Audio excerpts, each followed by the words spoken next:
नमस्कार विद्यार्थी मित्रांनो. तर पहा, आपल्या समोर नफ्या तोट्याचा प्रश्न आहे. तर प्रश्न असा आहे, एक दुकानदार छापील किमतीवर 30% सूट देतो, तरीही त्याला 15% नफा मिळतो. मुलांनो, जर कपाटाची छापील किंमत 9,200 रुपये असेल तर त्या कपाटाची खरेदी किंमत किती असेल? तर मुलांनो पहा, आता शॉर्ट ट्रिकने हा प्रश्न कसा सोडवायचा आहे. मुलांनो, आपल्याला विचारलेलं आहे त्या कपाटाची खरेदी किंमत किती.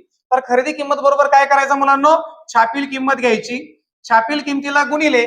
आता छापील किमतीवर किती टक्के सूट दिली मुलांनो? 30% सूट दिली. मग काय करायचं, कंसामध्ये 100 वजा जेवढी शेकडा सूट दिली मुलांनो ती एकदा लिहून घ्या आणि त्याला भागिले मुलांनो काय करायचं, जर सूट दिली तरी त्याला 15% नफा उरायला, तर छेदस्थानी काय करायचं, 100 अधिक झालेला शेकडा नफा त्यामध्ये काय करायचा, ऍड करायचा आहे. मग मुलांनो कॅल्क्युलेशन करून घ्या. 9,200 गुणिले 100 मधून 30 गेले मुलांनो 70, त्याला छेदस्थानी आहेत 100 अधिक 15 म्हणजे ते झाले मुलांनो 115. तर आता कॅल्क्युलेशन करा. 115 आणि 92 ह्या 23च्या पाड्यामध्ये आहेत. 23 5 115 आणि 23 चौक 92, राहिलेले 2 शून्य देऊन टाका मुलांनो. आता 5 ने भागा त्याला. 5 1 5, 5 8 40 आणि वरचा एक शून्य मुलांनो. आता शिल्लक आहे 80 आणि 70चा गुणाकार, तर 8 7 56 आणि राहिलेले 2 शून्य देऊन टाका.